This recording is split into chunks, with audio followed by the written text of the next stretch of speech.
What's up, book nerds? The Green Brain by Frank Herbert West. Uh, this book was written, I think, after the first Dune book. Uh, and I read Dune a while ago, and that kind of we'll see if it plays into it. Anyways, uh, thank you for anyone that's here. Stick around if you like anything I do. Give me a thumbs up. Follow me on whatever you find me on. I would appreciate it. But anyways, let's get into it, book nerds.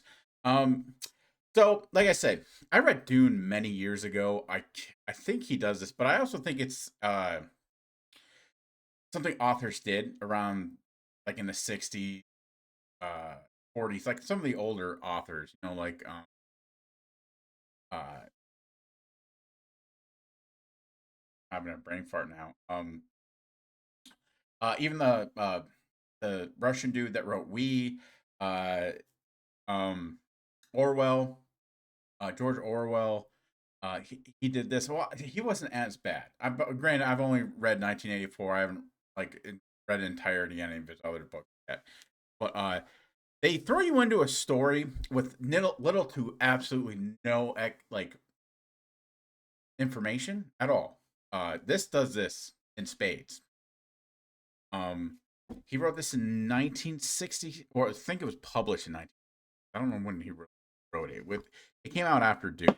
Um, if I remember correctly, he Frank also did this in Dune, and I really fucking hate this. Is like I said, they throw you in a story, no explanation on anything. They don't really explain anything later on. They just expect you to live in this world and be a part of it. Uh, this for some reason, in South America, uh, they're fighting bugs, like human-sized bugs, giant bugs, regular-sized bugs. They have like a whole armament to fight these motherfuckers. Uh, there's a lot there's political undertones in this book.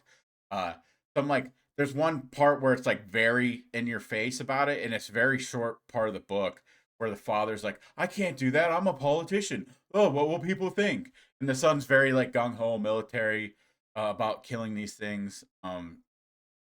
Book starts off with you as a bug, as one of the bugs that mimic humans, and like which kind of plays in later in the book.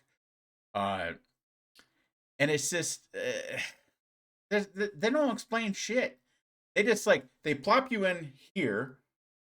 Story moves on with no explanation of why you're here or why any of this shit is happening while it's happening. They're just like, oh, you're gonna follow everything that's going on from this point in this world. Okay, this world would be a fuck ton lot cooler if I knew why these things were happening. Like, have you always been fighting the bugs? Is this somewhat of a new development in this world? Uh, why? And obviously, the bugs are trying to infiltrate the people, and I think it's a whole thing on like socialism and the xenophobia. Um, that's at least that's what I took away from it. And by the end of the book, it's they find out like the bugs can like basically save everyone with like disease, bad organs and shit like that. But they end up having to be like slave to the bugs and they're like, well, if you're slaves now to us because we saved you, then if you join us, we're slaves to you. And it's like, what the fuck are you talking about? Um, this it's very confusing. I mean, Dune is kind of confusing. At least at the, the back half of Doom or back like thirds of Dune is a whole encyclopedia explaining fucking Dune's lore and like the political system and all that shit. Um, which I guess it's like Lord of the Rings with the Silmarillion, but like Tolkien is easier to follow. I think, in my opinion. Uh, but yeah, I ended up giving this a 3 out of 5 just because like the story could be something really cool if you knew what the fuck was going on. Like even when you're okay, I'm just thrown into this situation, and I'm not explaining why there's these bugs the way they are. They don't know if they happen to just find them out in the jungles of South America, or whatever. You're just going along for a ride, no reason, rhyme, or anything. And I know this is what I'm bitching about this whole video. Uh, but the story would be a lot cooler if it was like, it's not a fucking long book at all. It's like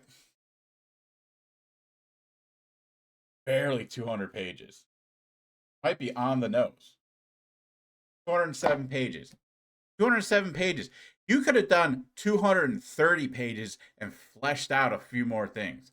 Um, Obviously, this is a short story by Frank. Hopefully, it made him money. I mean, I don't even know if it made Frank money, any serious money while he was alive. Hopefully, his estate is definitely benefiting from everything that he's done. I mean, Dune is a great piece of work, no matter how you consume it. But books, man, I wouldn't recommend it. The only reason I put it at a 3 is like the story could be badass, uh, done better. Go read, nerds. Gotta find out what you don't like. Sometimes there's shit amongst great authors. So, bye. Love you. Bye.